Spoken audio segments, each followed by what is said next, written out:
So this was not supposed to go like that. I'm putting in the link for this video because I think other people are on another video.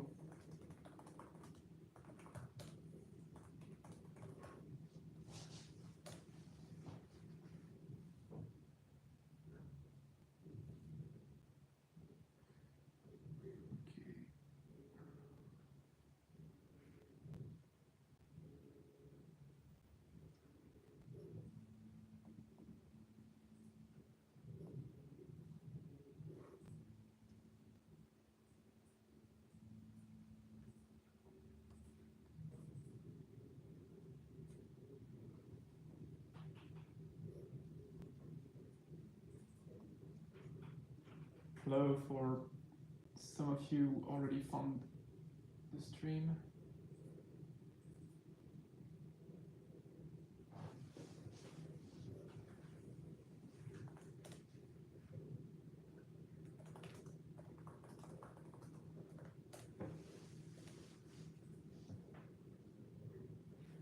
Okay.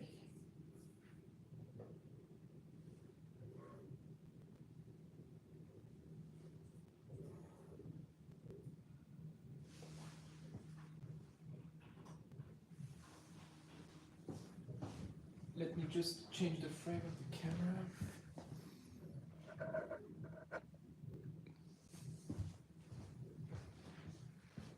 Hello. All right, this is live once again from Paris.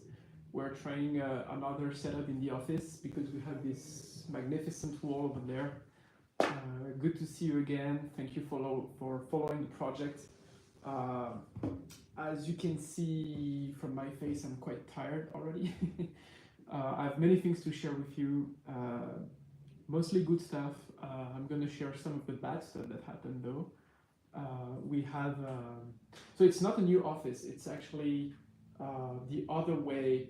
So usually I'm over there, just behind the camera where I usually stream. This is the same office, and we just decided to use a more conventional background because it's prettier. And right now the team is working on a lot of,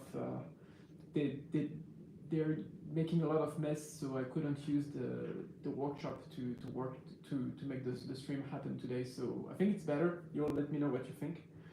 But we are still in Paris. We're still at the same address, at the same office. Many things to share with you today. I'm just going to reframe the camera once again because I think it's moving too much. All right.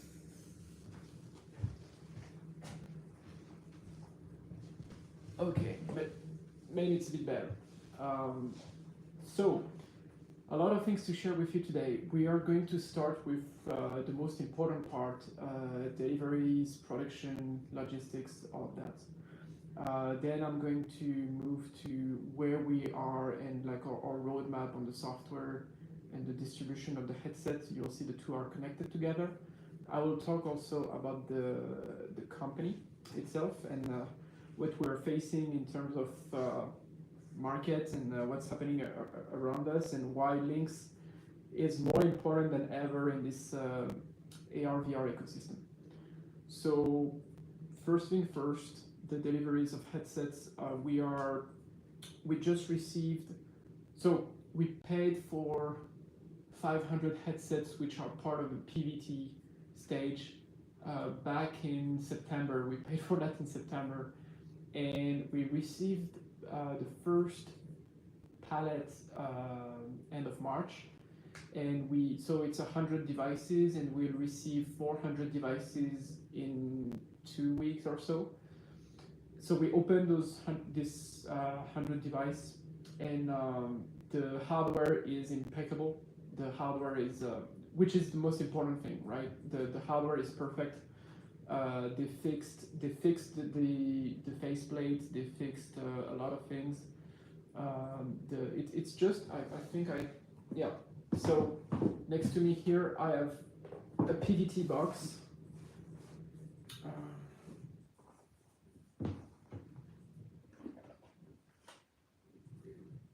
it's much better. Maybe you can't tell from the other batches, but the headset is perfect now. We just had one issue when we opened them, is that there was a problem in the factory calibration for the lenses. So you remember we have a crazy lens distortion, and the calibration did not happen correctly. So there is some misalignment along the axis of the lens. And so the bad news is we had to recalibrate all those lenses. So it's 2 lenses per headsets times 100. So our optical engineer, Corentin, did an amazing job and was able to calibrate that very quickly. And right now they're assembling a bench to make this process in an automatic way for the next 400 devices that are coming up in the next 2 weeks. So while the headset is perfect, we had to delay a bit the shipping because we want the optics to be as good as we can for those devices now, because they should be they are the production units, so we want this experience to be perfect. So we recalibrated that in Paris. We were able to ship the first devices last week, so some of you might have received emails. I'm aware of the Simpson guy. I'm aware of many other people that are waiting desperately their devices. I know, I understand the frustration. I'm trying to explain to you the process of why we were not able to ship before that time, before now. As I told you, we paid those devices in September, and you might ask, like, you paid in September and you have them only in March, it's a long time. That's correct. There are also issues that arise at the company that put Lynx in a very vulnerable place in terms of investment and money we could spare between the team and the production. We had to make choices, and the choice will always be on the team. So that delayed a bit the production. I'm not going to enter into those specifics, but you have to remember that we raised very little amount of money compared to what we really need. This is changing very soon because on April 30th, everything will change. That's what we have with a partner for a closing date. On the deal I told you about before, but before that we couldn't move as fast as we could, and I'm sorry for that. There are reasons. It almost broke me psychologically. It almost destroyed the company. It was very difficult, especially around January. It's too soon to tell you the story. I can't give any names yet, but we survived that, and we, as I told you, we found the right partners. But it was very difficult. It was very difficult for me and Shuki, my general manager. But now we are in a much better position, and the headsets are arriving, and that was the main issue. As I told you before, money allocation, I would say, what was the main issue, because this job, this ambition is very expensive. The good news is that we are fixing that issue, because as I told you, we have this operation ongoing, and also at the same time, the hardware and the product and Lynx R1 as a product is perfect for compared to what we designed.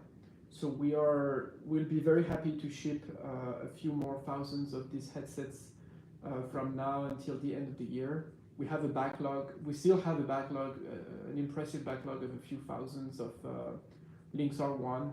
And I'm again thanking everyone for waiting. I know some people are tired of waiting. I know some people are waiting for their refunds. Again, this will come in time as we move forward in the next few days, few weeks.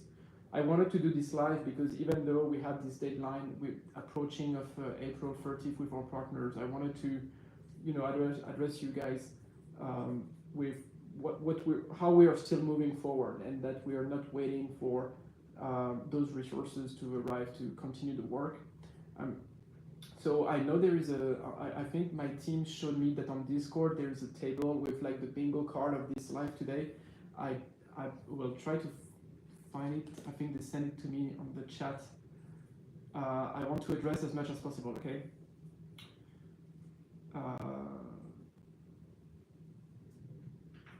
So, because I know you have a lot of questions, I'll be also looking at the chat if you have any questions for today. I'll take the time necessary.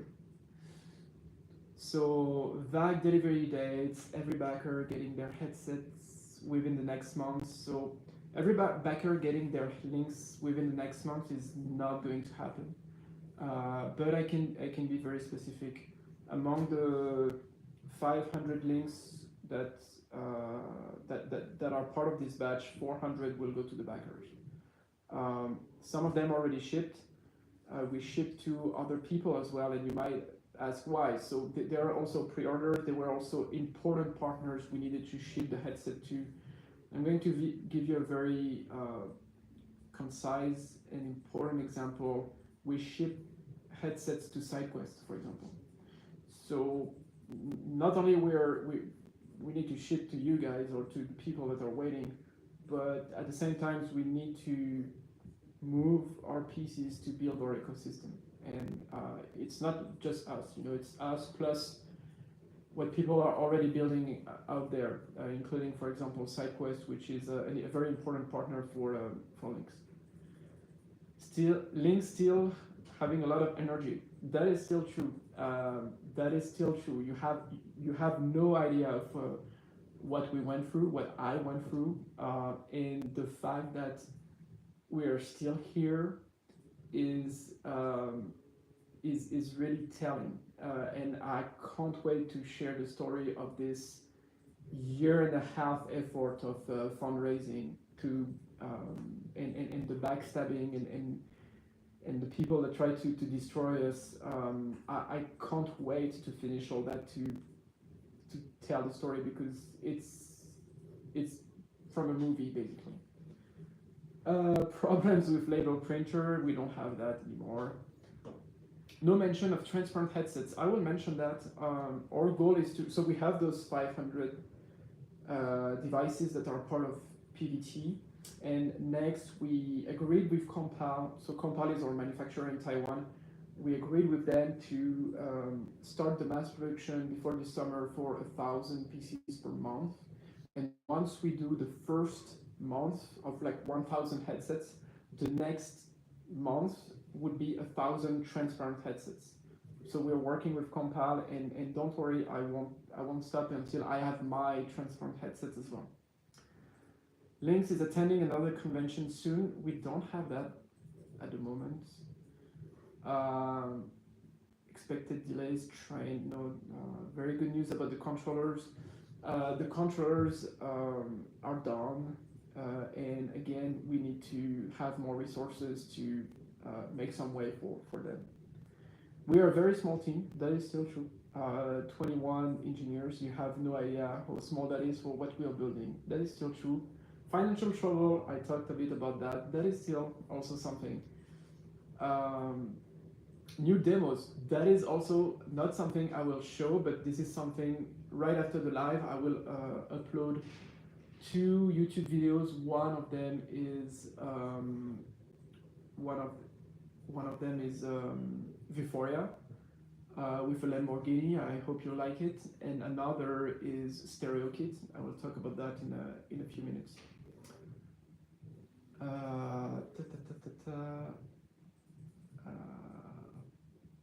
I won't address the other stuff. The last piece is Stan is tired. I'm tired, but for very good reasons. So okay, I'll go back to what I wanted to tell you. So I talked about the calibration. I also need to tell you that we won't have a logistician. We don't have someone that is dealing with the logistics. So it's us every day trying to figure out who has the time to make the shipments and to calibrate the headsets and to ship as fast as we can. Voria. Voria, for those of you who don't know, is a piece of software that it allows you to. So if you have this object in front of you, and you also have the 3D representation of that object, the 3D file for the same object, and you put it in the headset with Voria through the camera, the headset will recognize the real object. So you'll see from the demo, but it's super impressive because it allows you to do 3D object tracking, which is really something needed in the industry and in most AR and VR places. It's a bit like the holy grail of computer vision, and Voria nails that. They have an SDK in place for developers, and we integrated Voria in Lynx for two things. The first one is that it brings a lot of value to this bundle of having Voria running on our platform. And the second one is the great example of having an open ecosystem, because your developers are allowed to tap into the sensors directly, like the IMU or the cameras. You can, as a developer, exploit those frames to run any computer vision algorithm you want. And the first one we demoed with is Voria. So you'll see that tonight with the video I will upload right after this slide. So that's a very cool example. The other things I'll show is StereoKit. So StereoKit is a UI framework for mixed reality application that is native in the sense that it doesn't run with the Unity runtime or Unreal or other 3D engine. It's straight native code in C# or C++.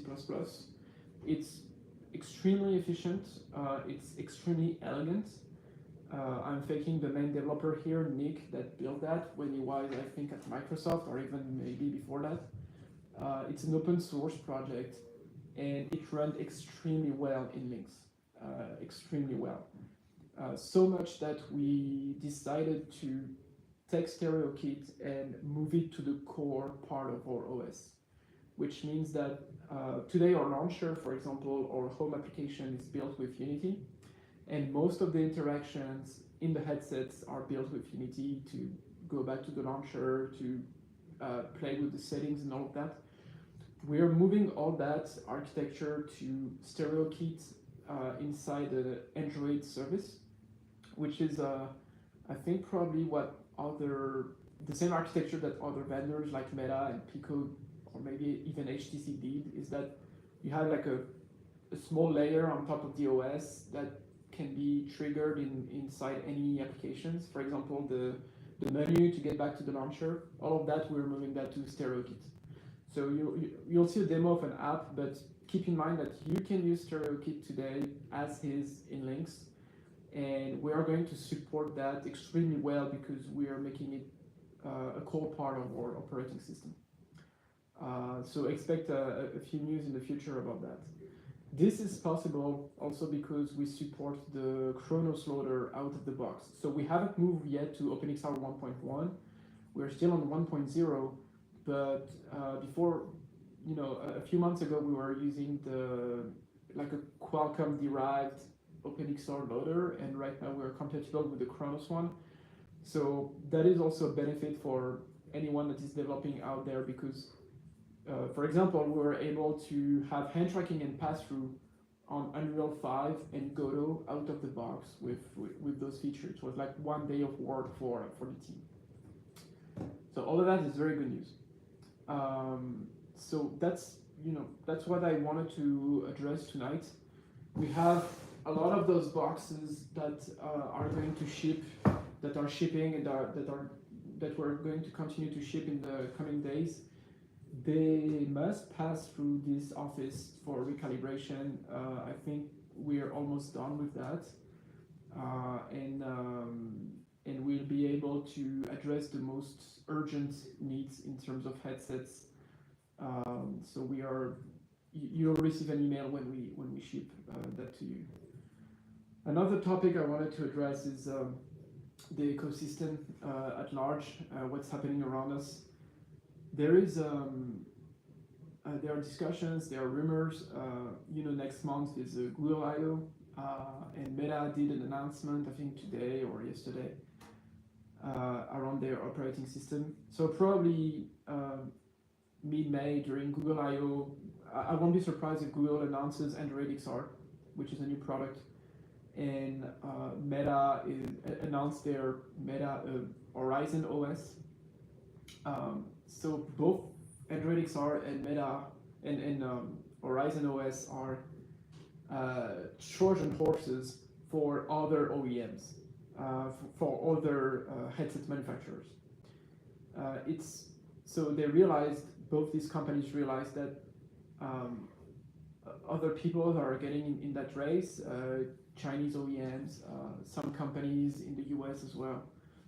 And it's very complicated to build a headset, bring up Android in the headset, and then you have to build this 3D layer on top of Android, which is exactly what we did this last few years with Lynx, to have this Android OS running with a 3D runtime. And they realized that they could market that for free for other OEMs. So now you will be able to have Android XR or Horizon OS compatible headsets, and now the manufacturers is basically building headsets for Google or for Meta, which benefits both of their models, because their models is hugely data oriented. So the more headsets and the more data they can grab from users, the better it is for their companies. And there is no real alternative today to that. When we started at Lynx, we had to do the same kind of job. As I told you, we had to build an OS on top of an OS with this 3D layer. And I think it's super dangerous that we are seeing those two companies marketing this OS. I think it's going to, of course, to be free, just like Android back in the day from Google. And I think Lynx is still in a very good position to be the open alternative to that. So more than ever, I'm convinced that what we're doing is the right thing. And I'm not sure if we'll need to do the same.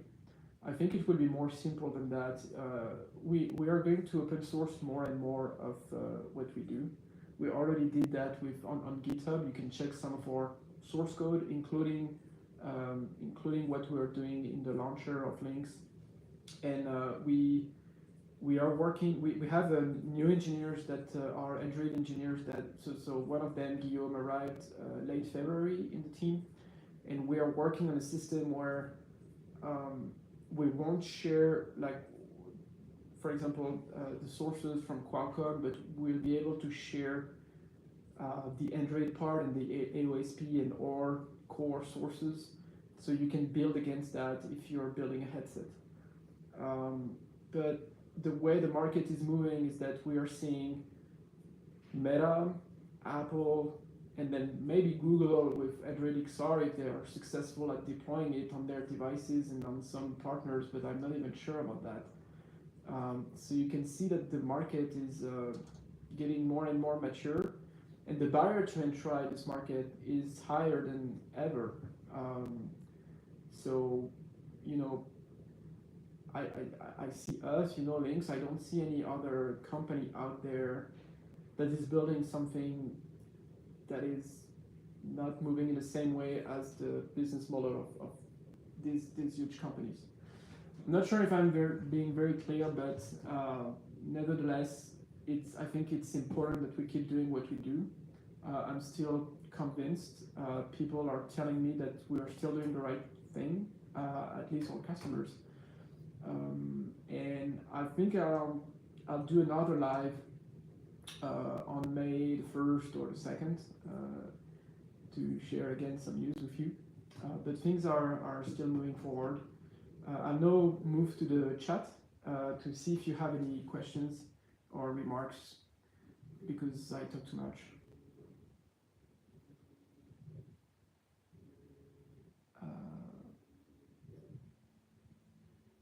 Someone is saying what matters most seems intention and commitment. I think it's important that we are still extremely bad at our communication because really we find very little time to do that,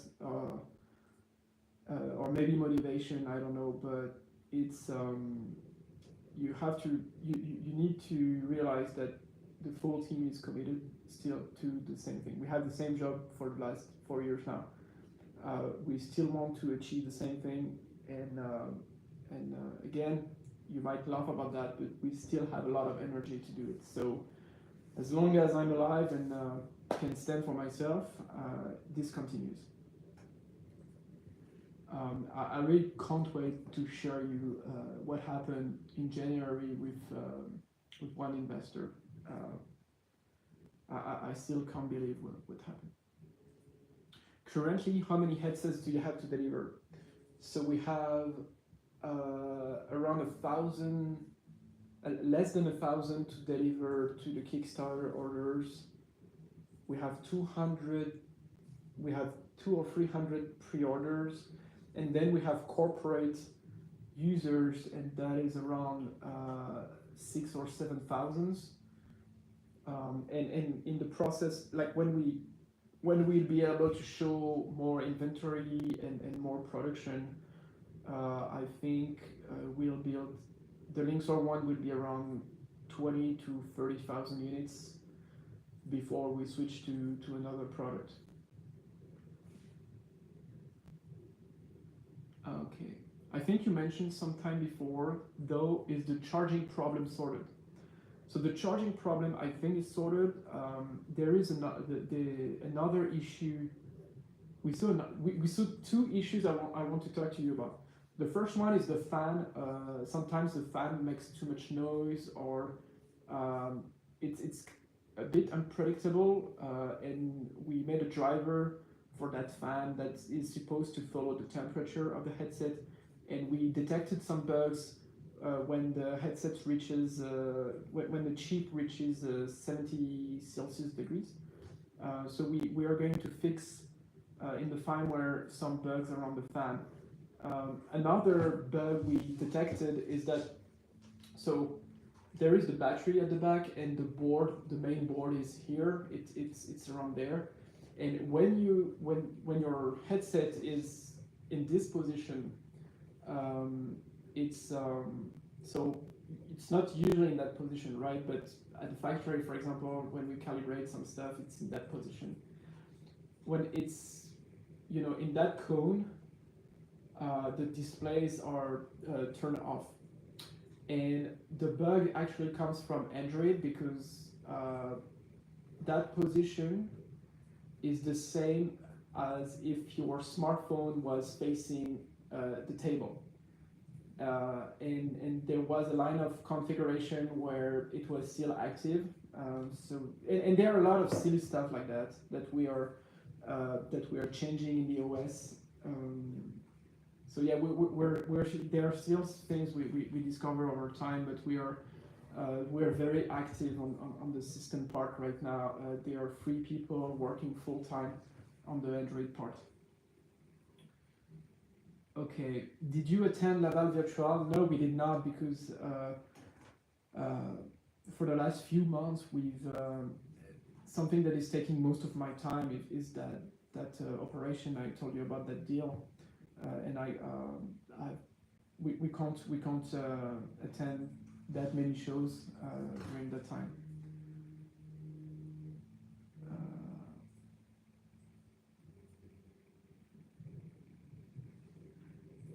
You talked about the fix of the faceplate. Is the microphone also fixed? Yes. On the latest units. So not that one, but this one here. the microphone are functional. So there are 4 microphones under the headsets. There is an array of 4 microphones, and you can use them to do voice recognition and stuff like that. So there is actually someone working on making a bundle for voice recognition, with having a model running on the device, on the DSP. Okay. Do we need a license to use Voria? You actually need the license. It's a bit expensive. I don't have the price, but it's usually it's used a lot in the industry. I think they are making $2 billion of revenue with Voria. I'm not sure if it's just Voria or PTC, the full company, but they're the one making money in augmented reality today. That is for sure. And it's Voria is used a lot in the industry. It's a B2B product, but the sample we are going to distribute is mainly to show that you can put any algorithm. Instead of Voria, you can use OpenCV, you can use CNN detection for objects, whatever, and that is the main purpose of why we built that. Okay.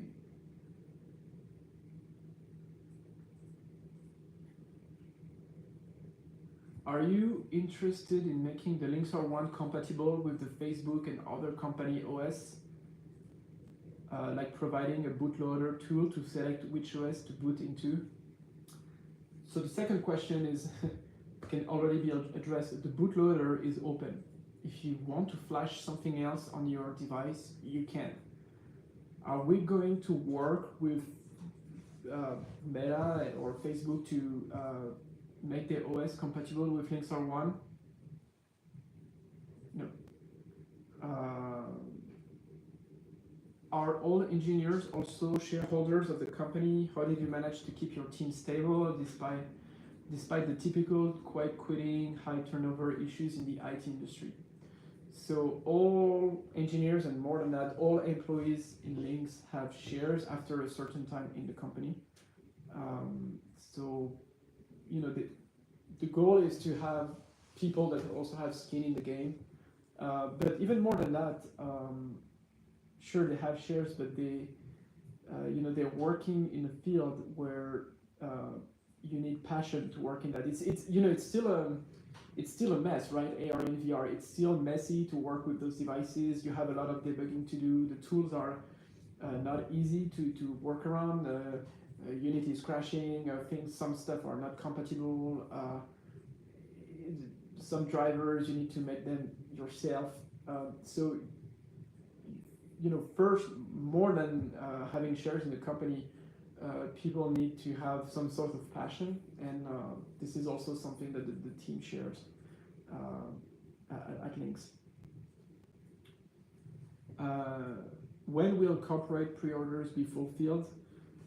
They will be fulfilled at the same time as the Kickstarter units after PVT, so hopefully this summer, like July, August, something like this.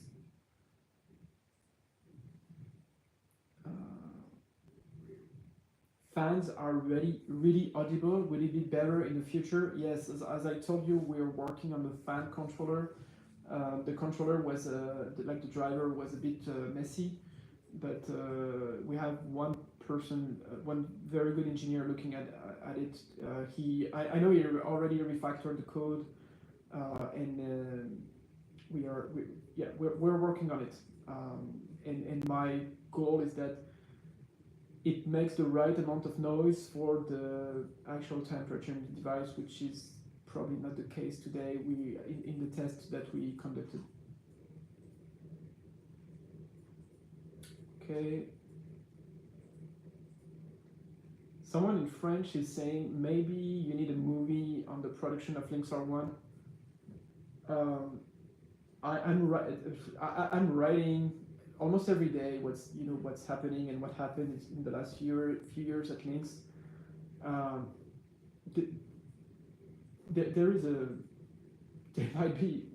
We might have a Netflix contract in the next few years, because sometimes it's quite incredible. But you know, I'm not focused on that. I'm focused right now on the product and what the team is doing.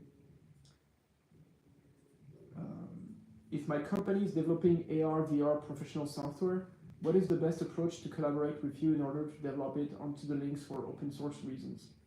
So if you don't have your Lynx today, you can use our SDK and what we make available on our portal websites for Unity or Unreal.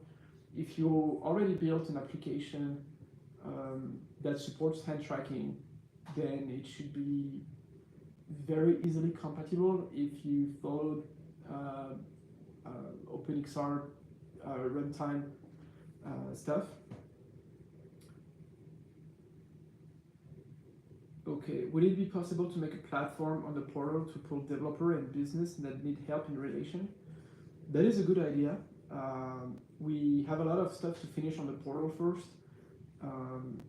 It's like the portal is like a front end to the documentation and the support and the downloads. That's what you see, but you know, from the team's point of view, what we see is that the portal is also our huge database for all the devices that are registered. There is a link with the factory.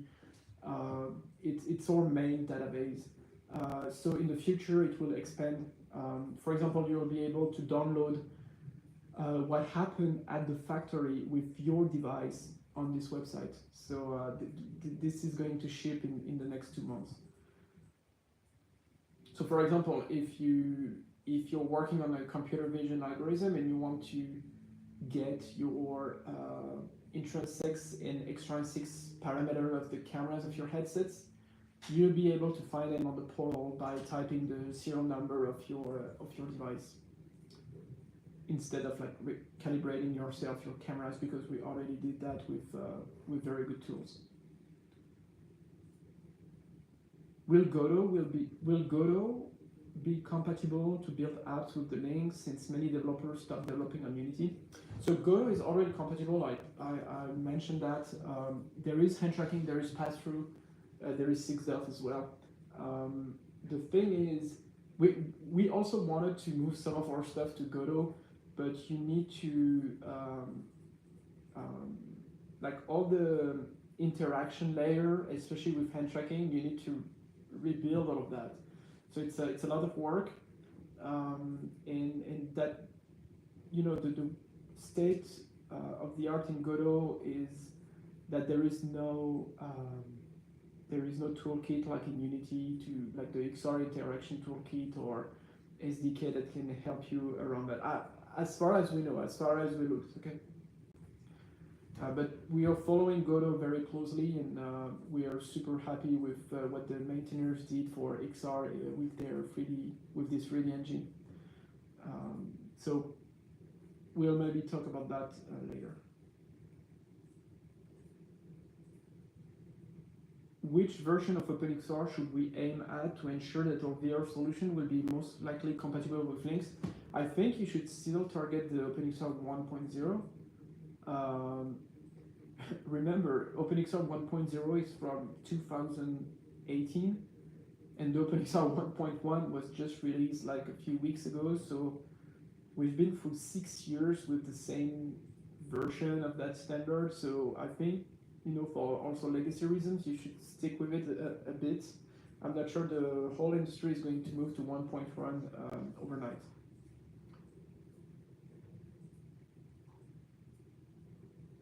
Can you give some details of expected work within the European Commission funded Exar to Industry project? This is an excellent question. So last year in July, we won a project with the European Commission of around 8 million euros. And in those 8 million euros, 5 millions are put in what's called a funding box, which is a company responsible to hold that bag of money, which is a very cool job, right? So those 5 millions are allowing us, Lynx, and the other companies of our consortium, like the University of Valencia or the other people we're working with, to distribute that money to projects that are building applications or accessories on top of Lynx R1 for the industry. This funding can go up to 500k euros per project. That is a lot of money. That is seriously something you should consider if you want to build around our platform. I don't know why I've never mentioned that before, but we have this funding opportunity that us at Lynx can touch, but developers and third parties can definitely look at it. Let me put a link in the chat for you.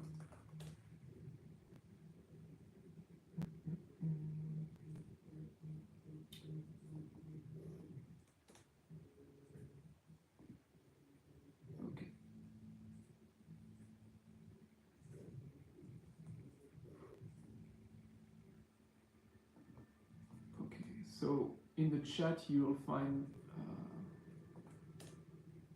something interesting that you might want to look at.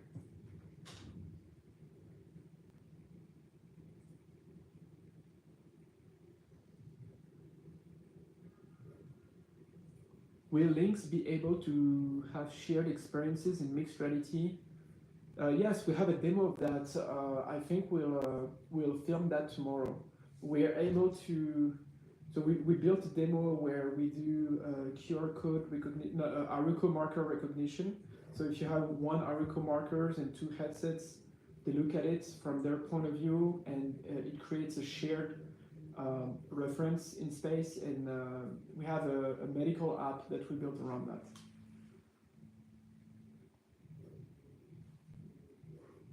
So yeah, I think I went over a lot. I hope. Oh, there is one question. What do you think of humane AI pin failure? That's a good question. Funny story. In 2021, so in March 2021, I was staying at Palmer Lucky's house. He generously helped me during that time, and I was staying there to meet investors. So he lives in LA, and I was in this huge house in San Francisco, and I met some investors there. And I remember one investor, I won't share the name, that talked to me about Humane. They were kind of new, already playing on this stealth startup mists, and I already got very bad vibes because Magic Leap played the same game. I don't know if you remember, but a few years before, Magic Leap was like, oh, we're a stealth startup, and they raised hundreds of millions from that, and even billions of dollars in the end.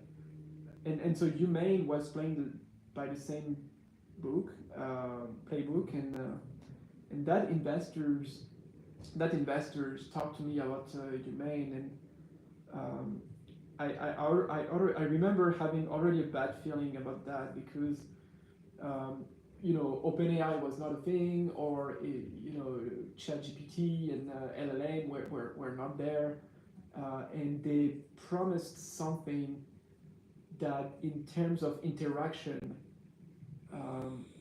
was fragile, I would say. And they wanted to replace the smartphone, but you just can't beat this device. It's not going anywhere. And when I see the final product, and when I saw what happened, I was not surprised. I don't like to say bad things about companies, but when I saw that they raised $230 million, I was very sad, because they are companies that are just dreaming about that kind of money to enable their product that I think would be more would be better for consumers as whole. So yeah, I won't say more, but yeah, I'm a bit sad when I see that. There is a very good article on Carl Kutag website about the projector thing and how he calls that a scam, which is a bit heavy on words, but of just like HoloLens in a way, these things don't work outside and don't work the way they were marketed. In that way, I think there was a bit of false promises, and I have a very hard time with that. Because on our side at Lynx, we always show things that are seen through the headsets. We try to show the real thing. I think the industry, and when I say industry, it's beyond AR and VR.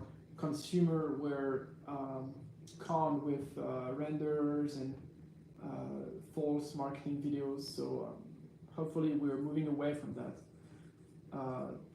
And Humane, I think, made very bad promises that they knew. I'm not sure if they knew that it wasn't going to work out the way they sold it. But yeah, it's pretty bad. All right. So I will send free demos, the Voria stereo kit, and tomorrow I will send on YouTube the demo of the shared medical thing. It doesn't have a name. Someone is asking for the name of that app. It's just a demo, and all those free demos will share the source code for developers to use that in their apps if they want. So, thank you very much for your time, for watching this video. I will be back in 2 weeks, or even less than that if everything goes even better than anticipated, to share with you some news and to tell you some more stories, because there are stories to be told. So thank you very much. We will keep you updated on Twitter about the deliveries of the next 400 headsets and how we deploy that with the recalibration and the logistics. But from this point in time, things should only go more smoothly with us. We are seeing the end of the tunnel, I would say. So thank you very much for your support. Thank you for tuning in, and I'll see you soon. Bye.